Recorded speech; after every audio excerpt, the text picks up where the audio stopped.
இது வந்து 4 மோல்டு இருக்கிறதுல நான் ஊற்றியிருக்கேன். இதை நம்ம இனி ஃப்ரீசரில் வைக்கலாம். ஃப்ரீசரில் வச்சுட்டு மறுநாள் எடுத்து பார்க்கலாம் எப்படி வருதுன்னு நம்ம பார்த்து உங்களுக்கு நான் காமிக்கிறேன். இது சிறுநீர் எரிச்சலோட வெளியாகும்ல, அதெல்லாம் சரிப்படுத்தும். ஒற்றை தலைவலி இருந்தாலும் இது சரி பண்ணும். சிறுநீரகத்தை சீராக இதை இயங்க வைக்கும்.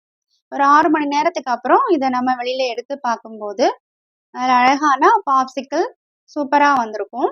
பிள்ளைங்களுக்கு இதுக்கு கொடுத்தா இதை வந்து நல்லா விரும்பி சாப்பிடுவாங்க. குழந்தைங்களுக்கு இது ரொம்ப பிடிக்கும். சும்மா ஜூஸ் கொடுத்தா சில குழந்தைங்க தான் குடிப்பாங்க, சிலர் குடிக்க மாட்டாங்க. இதை சின்ன பிள்ளைங்களும் பெரியவங்க எல்லாருமே இதை எடுத்துக்கலாம். இந்த கோடை காலத்துல வர இந்த நோய்கள் வராம தடுக்கிறதுக்கு இந்த நன்னாரி சர்பத் வந்து ரொம்ப உதவி பண்ணும். இதை செய்து பார்த்து இது எப்படி இருந்து அப்படின்னு சொல்லுங்க.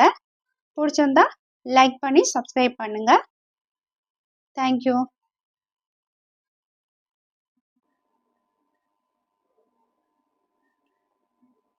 எங்க அம்மா வீட்டுல செஞ்ச நன்னாரி பப்சிக்கல் எப்படி இருக்குன்னு சாப்பிட்டு பார்த்து சொல்றேன்.